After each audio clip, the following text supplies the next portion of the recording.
Hi friends, ஒன்றா இருக்க கற்றுக்கணும் சீரியல் இன்றைக்கி நாளைக்கான எபிசோடு பார்க்கலாம். புதுசாக பார்க்குறவங்கள இருந்தால் சப்ஸ்கிரைப் பண்ணிக்கோங்க, லைக்கு ஹைப்பு கொடுத்து விடுங்க. வாங்க வீடியோக்குள்ளே போகலாம். நேத்திக்கு எபிசோடு எதில் முடிச்சிருப்பாங்கன்றது பார்த்திங்கன்னா, இவங்க முருகன் வந்து ஆர்டர் எடுத்து எல்லா வேலையுமே முடிச்சிருப்பார். எல்லாம் சாப்பிட்டுட்டு எல்லாருமே கிளம்பி போயிருப்பாங்க. எல்லாருமே வந்து சாப்பாடு ரொம்பவே நல்லா இருக்குது அப்படின்ற மாதிரி தான் வந்து சொல்லியிருப்பாங்க. அடுத்தது எல்லாருமே செட்டில் பண்ணுறதுக்காக இவர் போயிட்டு கேட்குவார். கேட்கும்போது வந்து பார்த்திங்கன்னா, எல்லாருமே சாப்பாடு நல்லா இருக்குன்னு சொல்லிட்டு சொன்னாங்க. ஆனால் ஆர்டர் கொடுத்த நீங்கள் வந்து சாப்பாடு நல்லா இருக்கா இல்லையான்றது எதுவுமே சொல்லவே இல்லையே அப்படின்னு கேட்டதுக்கு, சாப்பாடெலாம் நல்லதான்ப்பா இருந்தது. ஆனால் நீ கடைசி நேரத்தில் ஆளு சர்வீஸ் பண்ணுறவங்க வரலன்னு சொல்லிவிட்டு ஏதோ பொண்ணுங்களை கொண்டு வந்து வச்சு போட்டேன். ஒருத்தவங்களுக்கு எப்படி பொரியல் எப்படி வைக்கணுன்றது தெரியல. ஒருத்தவங்களுக்கு அதிகமாக வச்சுருக்குறாங்க, ஒருத்தவங்களுக்கு கம்மியாக வச்சுருக்குறாங்க, ஒரு சிலருக்கு பத்தாதே போயிருக்குது. உங்கள்கிட்ட வந்து ஒரு நீட்னஸ் இல்லையே அப்படின்ற மாதிரி சொல்லும் போது முகம் மாறிடும் முருகன்ட்டு. உடனே வந்து என்னங்க ஐயா நீங்கள் இப்படி சொல்கிறீங்க அப்படின்னு கேட்டதுக்கு, ஆமாம் ஃபஸ்ட்டு செய்கிறேன்னு சொல்லிட்டு உன்னை நம்பி நான் கொடுத்து விட்டதுக்கு பத்தாத போச்சு அப்படின்ற மாதிரி சொன்னதுக்கு, உடனே முருகன் வந்து அப்படிலாம் இல்லைங்க ஐயா, எல்லோரும் அதை விரும்பி சாப்பிட்டதுனால எல்லோரும் அது எக்ஸ்ட்ரா வேணும்னு கேட்டாங்க. அவியல் வந்து ரொம்பவே எல்லாருக்குமே பிடிச்சிருந்தது, எல்லாருமே அதை விரும்பி சாப்பிட்டாங்க அப்படின்னு சொல்லிட்டு அவர் சொல்லுவார். என்ன தான் சாப்பிட்டாலும் உங்கள்கிட்ட வந்து ஒரு நீட்னஸ் கிடையாது, ஒரு சுத்தம் கிடையாது, ஒரு பொறுப்பாக ஒரு இதுவாக செய்கிறதுக்கு இல்லை. ஃபஸ்ட்டு டைம்ன்றதுனால நான் தானே உனக்கு ஆர்டர் கொடுத்தேன் அப்படின்ற மாதிரி தான் வந்து இவர் கொஞ்சம் தெனாவட்டலாக பேசுவார். சரி, எவ்வளோ காசு பேசினது ஞாபகம் இருக்கா அப்படின்ற மாதிரி அவர் கேட்டதுக்கு, ஆமாம் சொன்னது 40,000, 10,000 அட்வான்ஸ் கொடுத்துருந்தீங்க, மீதி 30,000 எனக்கு கொடுக்கணும் அப்படின்னு சொல்லிட்டு சொல்லும் போது காசு எண்ணி கொடுப்பாரு. இவர் ஆளுங்களை பார்த்து ஏன் இவ்வளோ கொடுக்கணும் அப்படின்ற மாதிரி என்ன பண்ணுவார், 30,000 தான் கொடுப்பார். எண்ணி பார்த்துட்டு, என்னங்க ஐயா 30,000 தான் இருக்குது, இன்னும் 10,000 தரலையே, என்ன ஒரு 1,000 2,000 கூட குறைச்சிக்கலாம், அதுக்குன்னு இவ்வளோ 10,000 மொத்தமாக குறைச்சிட்டா எப்படி? அது நானும் ஆள் வச்சு தானே நான் வேலை செய்ய வச்சுருக்கிறேன், அவங்களுக்கெல்லாம் நான் கூலி கொடுக்கணும் இல்லையா அப்படின்ற மாதிரி கேட்டதுக்கு, என்ன வேலை வச்சு செஞ்சேன், ஒரு கேட்ரிங்குன்னு 2 பொம்பளை ஆள் 2 ஆம்பளை ஆள், இவன் ஃப்ரெண்ட்ஸு இவன் மாமன், இவங்களுக்கெல்லாம் நீ காசு கொடுக்க போறியா, யாரை ஏமாத்துற அப்படின்ற மாதிரி, எல்லா காசு நீ தானே ஒண்டியே ஆட்டை போட போகிற, சர்வீஸ் பண்ணுறதுக்குன்னு சொல்லிட்டு 4 பொண்ணுங்களை கூட்டு வந்து வச்சு அதுங்களுக்கும் ஒழுங்காக முழுசாக காசு கொடுக்க போகிறதில்ல, இந்த மாதிரிலாம் ஏமாத்தாதப்பா, ஒழுங்காக செய்ய, இல்லைன்னா திரும்பவும் எனக்கு இந்த மாதிரி இப்போ தானே காது குத்த முடிஞ்சதுக்கு, அதுக்கப்புறம் கல்யாணம் இருக்குது, வளைகாப்பு இருக்குது, எவ்வளோ ஃபங்க்ஷன் இருக்குது, அதுக்கெல்லாம் உனக்கு தான் நான் ஆர்டர் கொடுக்க போகிறேன், அப்புறம் என்ன ஏமாற்றிடுவ போகிறேன், அந்த காசு அப்போ வாங்கிக்க அப்படின்ற மாதிரி அவர் எஸ்கேப் ஆகி போயிடுவார். இவர் ஐயா ஐயா ஐயா இந்த மாதிரிலாம் பண்ணாதீங்க ஐயா அப்படின்ற மாதிரி தான் சொல்லும்போது, உடனே இந்திரா வந்து நிற்பாங்க அவங்களோட கேங்கோடு வந்து, எங்களுக்கு காசு கொடு அப்படின்னு சொல்லிட்டு சொல்லும் போது, ஒரு ஆளுக்கு 500 சொல்லிட்டு 2,500 கொடுப்பாரு. என்ன 2,500 கொடுக்குறேன்னு சொல்லிட்டு உடனே வீடியோ எடுத்து ஆன் பண்ணி, இதை பாருங்கள் மக்களே, இவர் வந்து ஒரு கேட்ரிங் வச்சு நடத்துகிறாரு, எங்களுக்கு ஆள் இல்லைன்னு சொல்லிட்டு எங்களை கூப்பிட்டாரு, இப்போ வந்து ஒரு ஆளுக்கு 750 பேசிட்டு 500 தான் கொடுக்குறாரு, மீதி 250 ஏமாத்துறாரு, இவரை பாருங்கள், இதுதான் முதலாளி அப்படின்னு வீடியோ எடுத்துருவாங்க. இதை நான் போஸ்ட் பண்ணிட்டா உன் பழப்பு நாறிடும், சரியா, இனி உனக்கு ஆர்டர் எதுவும் வராது அப்படின்ற மாதிரி தான் வந்து சொல்லுவாங்க. உடனே வந்து அந்த புரோக்கர் வந்து கொடுத்து தொலைப்பா அப்படின்ற மாதிரி தான் வந்து சொல்லுவாங்க. முருகன் இவர் பாண்டியனும் வந்து கொடுத்துட்றாடே மாப்பிள்ளை, இது வேணாம், வம்பு பிடிச்ச வேலையாக இருக்குது அப்படின்னு சொல்லிட்டு கொடுத்து அமுச்சு விட்ருவாங்க. இப்போ புரியுதா நான் ஏன் அந்த பொண்ணுங்களை ஆரம்பத்தில் வேணான்னு சொன்னன்றது இப்போ புரியுதுப்பா, என்னை மன்னிச்சிருப்பா அப்படின்னு சொல்லிட்டு இந்த புரோக்கர் சொல்லிவிட்டு அங்கேருந்து கிளம்புவார். உடனே கணேசன் தான் சொல்லுவார், அவன் வந்து நம்ம முழிச்சுட்டு இருக்கும்போதே 10,000 ஏமாற்றிட்டு போயிட்டான், இந்த பொண்ணுங்க எவ்வளோ சாமர்த்தியமாக இருந்தால் எக்ஸ்ட்ரா பணத்தை பிடிங்கின்னு போதுங்க, நம்ம தான் இதில் முட்டாளாக இருக்கிறோம் அப்படின்ற மாதிரி தான் வந்து அவர் சொல்லுவார். இவர் முருகன் வந்து கணேசனை வந்து முறைப்பார். அடுத்தது வீட்டுக்கு தான் கிளம்பி போவார். கிளம்பி போகும்போது லக்ஷ்மி வந்து ஆரத்திலாம் ரெடி பண்ணி வச்சுருப்பாங்க. பையன் மொத ஒரு ஆர்டர் எடுத்து தனியாக செஞ்சுட்டு வரான், அவனை பாராட்டணும் அப்படின்னு சொல்லிட்டு வீட்டில் இருக்கிறவங்க எல்லாருமே வந்து ரெடி பண்ணி எல்லாருமே ரெடியாக நிற்பாங்க. ஐயோ, இந்தாண்ட பார்த்தீங்கன்னா முருகன் வருவார், இந்த பக்கம் பார்த்தீங்கன்னா கந்தசாமி வருவார். உடனே சண்முகம் தான் வந்து, அம்மா இந்த மாதிரி அப்பா வராருமா அப்படின்ட்டு சதீஷ் சொல்வார். சண்முகம் கிடையாது, சதீஷ் சொல்வார். அவர் வந்தால் என்னடா அப்படின்ற மாதிரி சொல்லிட்டு சொல்லுவாங்க. சரின்ட்டு இவங்க அண்ணா வந்துட்டார் அப்படின்னு சொல்லிட்டு இவர் சதீஷ் சொல்லும் போது வந்து, இவர் அந்த பர்த்டேக்கெலாம் கிஃப்ட்டுக்கு பிளாஸ்ட் வெடிப்பாங்க இல்லைங்களா, அந்த மாதிரி பூ கொட்டுறதெல்லாம் பண்ணும்போது கந்தசாமி மேலே பட்டுடும்.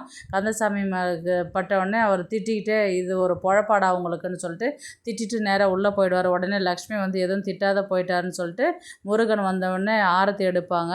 உடனே ஏமா இதெல்லாம் அப்படின்னு, ஏன்டா ஃபஸ்ட்டு ஒரு ஆர்டர் எடுத்துகிட்டு வரேன்னும் போது இத்தனை பேர் கண்ணு மேலே இருந்ததோ, அதனால் டிஸ்டி எடுக்கிறேன்டா அப்படின்னு சொல்லிட்டு டிஸ்டி எடுத்துகிட்டு உள்ளார கூப்பிட்டுட்டு போவாங்க. அதுக்கப்புறம் இவர் என்னவோ போனேன், எவ்வளோடா சம்பாரிச்சிட்டு வந்த அப்படின்னு சொல்லிட்டு கந்தசாமி கேட்கும் போது, ஒரு நிமிஷம் இருங்கப்பான்னு சொல்லிட்டு ஃபஸ்ட்டு லக்ஷ்மியை தான் கூப்பிட்டு அவங்களுக்கு ஒரு 500 கையில் கொடுப்பாங்க. ஏன்டா அம்மா உனக்கு ஹெல்ப் பண்ணன்றதுக்காக காசு கொடுத்து அசிங்கப்படுத்துறியா அப்படின்ற மாதிரி தான் வந்து கேட்டதுக்கு, அப்படி இல்லைம்மா, நான் நானாக சம்பாரித்து கொண்டு வந்து நான் சம்பளன்றது ஃபஸ்ட்டு உங்கள்கிட்ட கொடுக்கணுன்னு ஆசைப்பட்றேன், நீ வாங்கிக்கம்மா அப்படின்ற மாதிரி தான் சொல்லுவாங்க. அவங்களும் ஃபீல் பண்ணிவிட்டு வாங்கிக்குவாங்க. அடுத்தது எல்லாருக்குமே வந்து வீட்டில் இருக்கிறவங்க எல்லாருக்குமே காசு கொடுப்பாங்க. எல்லாருக்குமே காசு கொடுத்துட்டு, இப்போ உன் கை இருப்பு எவ்வளோ இருக்குது அப்படின்னு சொல்லிட்டு கந்தசாமி கேட்பாங்க. எதுவும் இல்லைன்னு, எவ்வளோடா சம்பாரிச்சு அப்படின்னா 5000. நான் 5000 எல்லாத்தையுமே அவங்களுக்கே கொடுத்துட்டியே, மீதி ஒரு பேலன்ஸ் 500 இருக்கும், அதை கொண்டு போய் கந்தசாமி கிட்ட கொடுப்பாங்க. எனக்கு எதுக்குடா காசு, எனக்கு தேவையில்லை, உன் காசை நீயே வச்சுக்கோ அப்படின்னு சொல்லுவாங்க.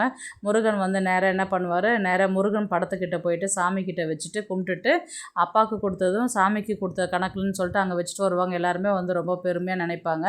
அதுக்கப்புறம் லக்ஷ்மி தான் கேட்பாங்க, ஏன்டா சம்பாரித்த காசெல்லாம் உனக்குன்னு எடுத்து வைக்காத, எல்லாத்தையும் எங்களுக்கே கொடுத்துட்டியே அப்படின்னு சொல்லிட்டு கேட்கும்போது, என் சந்தோஷமே நீங்கள் தானம்மா, உங்களுக்கு இல்லாததா அப்படின்ற மாதிரி தான் வந்து சொல்லும்போது சரஸ்வதி வந்து, அப்படி சொல்லுங்கள் தம்பி அப்படின்னு சொல்லிட்டு அவங்க சொல்லுவாங்க. காசு கொடுத்ததெல்லாம் போகும், இப்போ இங்கே வா, எவ்வளோ சம்பாரிச்ச, எவ்வளோ ஏமாந்து போனால் அதை சொல்லுடா அப்படின்னு சொல்லிட்டு கந்தசாமி வந்து கேட்பார்.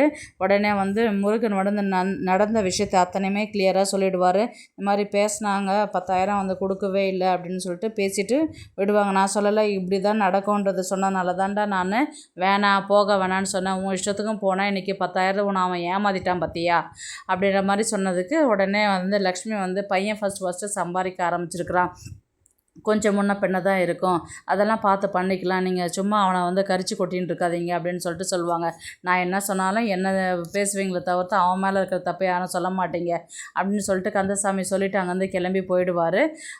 அடுத்த நாள் வந்து பார்த்திங்கன்னா, இவர் முருகன் வந்து ஆல்ரெடி வந்து கணேசன் வந்து 15,000 கொடுத்து விட்ருந்தார் இல்லையா, காசு கொஞ்சம் கம்மியாக இருக்குது ஸ்டார்டிங்கில், அந்த காசை கொண்டு வந்து முருகன் வந்து கணேசன்கிட்ட கொண்டு வந்து கொடுப்பாரு 15,000 அப்படின்னு சொல்லிட்டு பேலன்ஸ் காசு.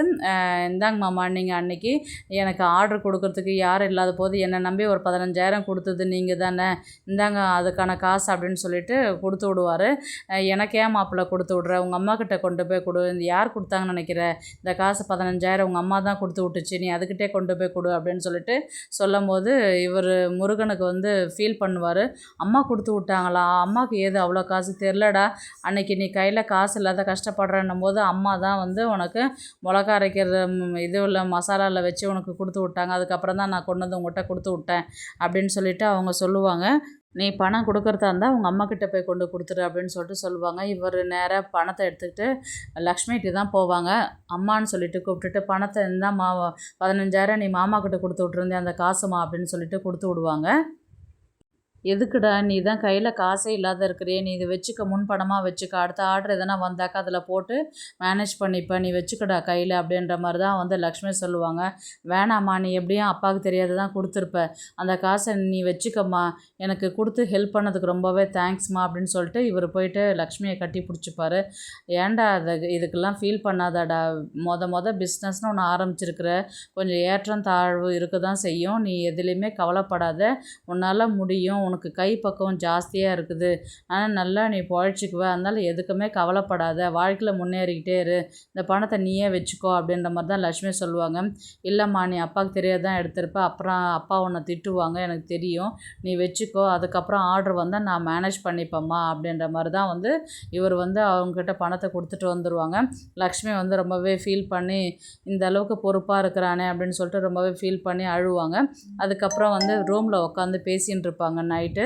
யாருன்னா கந்தசாமி லக்ஷ்மியும் பேசும்போது, ஏங்க புள்ள கஷ்டப்பட்டு சம்பாரித்து ஒரு ஆர்டர் எடுத்து சம்பாரிச்சின்னு கொண்டு வந்து காசை கொடுக்குறான், அதை நீ வாங்காத, எதுக்குங்க அவனை உதாசீனப்படுத்தி விட்டீங்க, அவன் கொண்டு போய் படத்தாண்டை வச்சுட்டு போயிட்டானே அப்படின்ற மாதிரி தான் வந்து லக்ஷ்மி பேச ஆரம்பிப்பாங்க. உடனே வந்து கந்தசாமி தான் பேச ஆரம்பிக்கும் போது பார்த்திங்கன்னா, முருகன் வந்து அந்த பக்கம் கிராஸ் ஆகி போகிற மாதிரி இருக்கும், வீட்டாண்ட ஜன்னல் ஆண்டை நின்று கேட்குற மாதிரி இருக்கும், என்னடி அதை கொடுத்தோடனே, ஐயோ கொடுத்து சம்பாரிச்சு கொண்டு வந்து கொடுத்து நான் வாங்கிக்கிட்டேன்ட்டு வாங்கிக்கிட்டேம்மா, அதெல்லாம் இல்லடி, நானாவது உன்னை கல்யாணம் பண்ணிட்டு வந்து தான் வந்து கஷ்டப்பட்டு வாழ்க்கையில் முன்னேறணும்னு நினச்சேன். அவன் இந்த வயசுலேயே அவன் முன்னேறணும்னு நினைக்கிறான். அவன் இப்போ ஆரம்பத்தில் நான் அவனை திட்டினேன், அவன் எப்படி செய்வான், என்ன பண்ணுவான், தனியாளாக இருந்து எப்படி மேனேஜ் பண்ணுவான்ற அவனை திட்டிக்கிட்டே இருந்துட்டு அவன் கொண்டு வந்த பணத்தை கொடுத்தோன்னே நான் எப்படிடி வாங்க முடியும்? அவன் என் பிள்ளை இல்லையா? அவனும் வாழ்க்கையில் முன்னேறி போகணுன்னு தான் நான் நினைக்கிறேனே தவிர்த்து அவன் வீணாக போகணுன்றதெல்லாம் நான் நினைக்கல. என் பேரை எங்கே அசிங்கப்படுத்திடுவானோ, என் பேரை எங்கே களங்கப்படுத்திடுவானோ, நம்ம இந்த ஹோட்டல் வச்சுருக்குறோம், அவன் பையன் வந்து பார்த்தியா சமையல் சரியாக செய்ய தெரியாத போயிட்டானோ அப்படின்னு எதனா சொல்லிடுவாங்கன்றதுனால தான் நான் இது வேண்டான்னேன். ஆனால் அவன் தைரியமாக எடுத்து ஒரு ஹோட்டலில் ஒரு ஆர்டர் எடுத்து பண்ணுறான்னா அந்த அளவுக்கு அவனுக்கு திறமை இருக்குதுன்னும் போது நான் தான் அவன் திறமையை வந்து புரிஞ்சிக்கல. அவன் சம்பாரித்து கொண்டு வந்து கொடுத்த காசை நான் எப்படி வாங்குறது? எனக்குன்னு மனசாட்சி உறுத்தும் இல்லையா? அப்படின்ற மாதிரி தான் வந்து கந்தசாமி சொல்லும்போது, ஏங்க இவ்வளோ மனசில் வச்சுக்கிட்டு இருக்கும்போது தான் நீங்கள் அவனை வந்து அப்படி திட்டினாலும் பரவாயில்லன்னா அவன் என் பிள்ளை இல்லையா? வாழ்க்கையில் முன்னேறணும் தான் நான் நினைக்கணும்னு ஆசைப்படுவேன். எல்லாரும் படித்து ஒரு முன்னுக்கு வருவாங்க. பெரியவனும் இவனும் சரியாகவே படிக்காத விட்டதுனால இவன் எப்படி பழைப்பான், அவன் எப்படி பழைப்பான் அப்படின்றது மாதிரி தான் இருந்தேன். கடைசியில் இவனுக்குன்னு ஒரு தொழிலை கற்றுக்கின்னு ஒரு ஆர்டர் எடுத்து அவன் பழச்சிக்குவான்ற ஒரு நம்பிக்கை எனக்கு வந்துடுச்சு அப்படின்ற மாதிரி தான் வந்து கந்தசாமி சொல்லுவாங்க. இது எல்லாமே வெளியில் நின்று முருகனும் கேட்டு ஃபீல் பண்ணி அழுவார். லக்ஷ்மி உள்ளார அழுதுட்டு சரி புள்ள மேலே இருக்கிற பாசம் போதும், படுங்க, டைம் ஆயிடுச்சு, நாளைக்கு காலையில் எழுந்துக்கணும் அப்படின்னு சொல்லிட்டு இவங்க லக்ஷ்மி வந்து சொல்லுவாங்க. முருகன் வந்து அதை கேட்டுட்டு ஃபீல் பண்ணிவிட்டு அங்கேருந்து கிளம்பி போயிட்டு அவரும் படுக்கிற மாதிரி தான் வந்து கதையை கொண்டு போவாங்க. பார்க்கலாம் கதையை வந்து எப்படி எடுத்துகிட்டு போகிறாங்கன்றது. இந்த மாதிரி கதையை கொண்டு போனால் உங்களுக்கு பிடிக்கும்னு நினைக்கிறவங்க கமெண்ட்டில் கண்டிப்பாக மென்ஷன் பண்ணுங்கள். ப்ளீஸ் லைக் பண்ணுங்கள், ஷேர் பண்ணுங்கள். நெக்ஸ்ட் ஒரு நல்ல வீடியோவில் சந்திக்கலாம். பாய். இந்த வீடியோ உங்களுக்கு பிடிச்சிருந்தா ஒரு லைக் போடுங்க, நம்ம சேனலை சப்ஸ்கிரைப் பண்ணுங்க.